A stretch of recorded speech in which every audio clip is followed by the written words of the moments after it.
Muy buenos días, ¿cómo estás? Katy Fernández te saluda. Qué lindo que estés ahí, que estemos juntos nuevamente para iniciar el día abriendo la carta de amor de nuestro Dios vivo. Trae tu Biblia y oremos antes de abrirla. Amado Padre Celestial, gracias por este nuevo día. Gracias por tu amor, eres nuestro Creador, eres nuestro Dios vivo y a ti, solo a ti te adoramos. Gracias, Padre, por organizar mi vida y mi día y la vida y el día de las personas que están escuchando este mensaje. Y gracias porque siempre nos escuchas. Ayúdanos a adorarte solo a ti siempre. Te amamos, Padre, y ahora queremos escucharte. Que tu Espíritu Santo sea nuestro Maestro. Lo pedimos en el nombre de Jesús y lo agradecemos. Te amamos, Padre. Amén. La lección de escuela sabática para el miércoles 3 de octubre lleva por título a Abraham, el padre del pueblo de Dios. Las tres grandes religiones monoteístas mundiales, el judaísmo, el cristianismo y el islaísmo, consideran que Abraham es su padre. Para los cristianos, esta asociación es una relación espiritual. Cuando se lo llamó a abandonar su país en la Mesopotamia, a Abraham se le dijo que serán benditas en ti todas las familias de la tierra. Génesis 12:3. También puedes ver Génesis 18:18 o 22:18. La bendición llegó a través de Jesús. Te invito a que juntos leamos Romanos capítulo 11, versículo del 8 al 19. ¿Qué elementos de la fe de Abraham mencionan estos pasajes y cómo se relacionan con la identidad de la unidad cristiana? Es decir, ¿qué se puede encontrar en estos textos que nos ayude hoy a entender cuál debería ser el comportamiento crucial de la unidad cristiana? Leo de vuelta la última parte, cómo debería ser el componente crucial de la unidad cristiana. Vamos a leer Hebreos capítulo 11, versículo del 8 al 19. Hebreos capítulo 11, del 8 al 19. Por la fe, Abraham, siendo llamado, obedeció para salir al lugar que había de recibir como herencia y salió sin saber a dónde iba. Por la fe habitó como extranjero en la tierra prometida, como en tierra ajena, morando en tiendas con Isaac y Jacob, coherederos de la misma promesa, porque esperaba la ciudad que tiene fundamentos, cuyo arquitecto y constructor es Dios. Por la fe también la misma Sara, siendo estéril, recibió fuerzas para concebir y dio a luz aún fuera del tiempo de la edad, porque creyó que era fiel quien lo había prometido. Por la fe también de uno, y este ya casi muerto, salieron como las estrellas del cielo en multitud y como la arena innumerable que está a la orilla del mar. Conforme a la fe murieron todos estos sin haber recibido lo prometido, sino mirándolo y creyéndolo y saludándolo y confesando que eran extranjeros, peregrinos sobre la tierra. Porque los que esto dicen claramente dan a entender que buscan una patria. Pues si hubiesen estado pensando en aquella de donde salieron, ciertamente tenían tiempo de volver, pero anhelaban una mejor, esto es, celestial, por lo cual Dios no se avergüenza de llamarse Dios de ellos, porque les ha preparado una ciudad.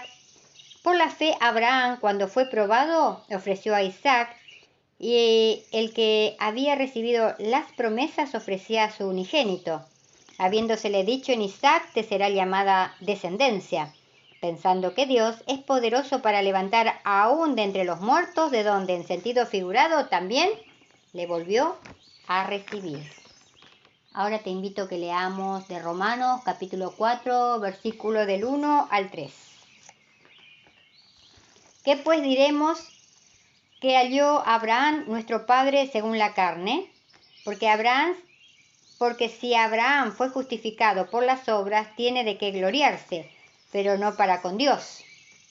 Porque, ¿qué dice la Escritura? Creyó Abraham y le fue contado por justicia. Ahora leamos Gálatas capítulo 3, versículo 29. Y si vosotros sois de Cristo, ciertamente linaje de Abraham sois y herederos según la promesa. Como padre de todos los creyentes, Abraham nos proporciona algunos de los elementos básicos de la unidad de los cristianos. En primer lugar, él practicó la obediencia. Por la fe, Abraham, siendo llamado, obedeció para salir al lugar que había de recibir como herencia. Y salió sin saber a dónde iba. Hebreos 11:8. En segundo lugar, tenía esperanza en las promesas de Dios.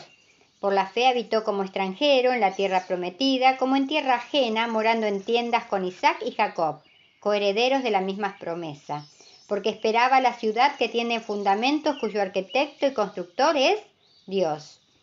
Hebreos capítulo 11, versículos 9 y 11. En tercer lugar, creía que Dios le daría un hijo y que un día sus descendientes serían tan numerosos como las estrellas. Sobre la base de esta respuesta, Dios lo justificó por la fe. Romanos capítulo 4, versículo del 1 al 3. En cuarto lugar, Abraham confió en el plan de la salvación de Dios. La prueba más grande era la fe de Abraham. La prueba más grande para la fe de Abraham ocurrió cuando Dios le pidió que sacrificara a Isaac en un monte en la tierra de Moria. Génesis 22, del 1 al 9. El Antiguo Testamento describe a Abraham como un amigo de Dios. Segunda de Crónicas 27, Isaías 41:8. Su vida de fe, su obediencia inquebrantable y su confianza en las promesas de Dios lo convierten en un ejemplo de lo que debería ser nuestra vida cristiana hoy. En los próximos días, reflexiona en tus actos y palabras. ¿De qué manera puedes cerciorarte de que todo lo que digas o hagas refleje la realidad de tu fe? Ahora pasamos a la meditación de hoy, que lleva por título El propósito de Dios en el presente. Y dijeron a Moisés: ¿no había sepulcros en Egipto que nos has sacado para que muramos en el desierto? ¿Por qué has hecho así con nosotros, que nos has sacado de Egipto? ¿No es esto lo que hablamos en Egipto diciendo: déjanos servir a los egipcios? Porque mejor nos fuera servir a los egipcios que morir nosotros en el desierto. Y Moisés dijo al pueblo: no temáis, estad firmes y ved la salvación que Jehová hará hoy con vosotros. Porque los egipcios que hoy habéis visto, nunca más para siempre lo veréis. Éxodo 14, versículo del 1 al 13. Seguramente en algún momento habrás deseado volver a una época de tu vida en la que tenías y sentías completamente felicidad. Te sentías seguro y feliz, posiblemente a tu infancia.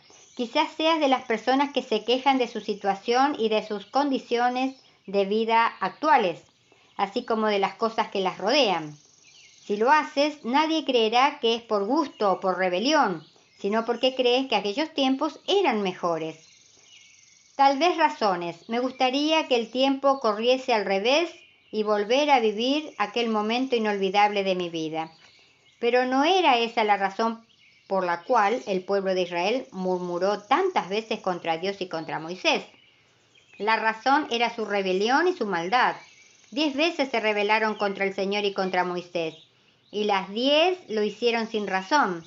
La murmuración que se menciona en nuestro texto de hoy es la primera. Por eso Moisés les habló como lo hizo, pero con posterioridad volvieron a rebelarse y a murmurar de forma intensa, muchas veces más, tantas que Dios dijo: ¿hasta cuándo oiré a esta depravada multitud que murmura contra mí? Diles: vivo yo, dice el Eterno, que según habéis hablado a mis oídos, así haré con vosotros. Y en este desierto caerán vuestros cuerpos. Número capítulo 14, versículo 27. En una de esas ocasiones Moisés llegó a expresar este deseo a Dios: yo solo no puedo soportar a todo este pueblo que es pesado en demasía. Si así me vas a tratar, te ruego que me des muerte. Si he hallado gracia en tus ojos, para que yo no vea mi mal. Números capítulo 11, versículo 14 y 15. Las quejas de Israel en la experiencia de los años del éxodo en el desierto no eran como las quejas de quienes recuerdan días mejores y quisieran volver a ellos. No, eran quejas de un pueblo malvado, perverso y depravado. ¿Por qué? porque en su corazón habían decidido no obedecer a Dios, no entablar una relación de amor con Dios. Estaban dispuestos a vivir la vida, estaban dispuestos a dejar a Dios afuera. Que en este nuevo día que tenemos por delante podamos pensar que así son algunas de las quejas de la iglesia en la actualidad contra Dios. Hay gente que ha llorado como Moisés, hay gente que también pidieron a Dios que mejor les quitara la vida, porque la carga de estar entre un pueblo que se queja les era demasiado pesada. Pensemos nosotros, nuestro día a día, ¿nos hemos quejado contra Dios? ¿O hemos decidido en nuestro corazón darnos cuenta que quejarnos contra lo que Dios disponga en nuestras vidas es quejarnos contra la soberanía de Dios? Aceptemos que nuestro Papá Celestial, nuestro Dios vivo, nuestro Dios Creador, no va a permitir que pasemos por nada que no sea para nuestro beneficio, crecimiento espiritual y preparación para su reino eterno. Y recordemos hoy también, si nuestras palabras no ayudan, no confortan, no hacen bien o no alegran, que nuestro Dios vivo nos libre de pronunciarlas. Jehová te bendiga y te guarde. Te invito para que volvamos a encontrarnos mañana, si Dios quiere. Y gracias, de verdad, muchas gracias, porque estás ahí, acompañándome.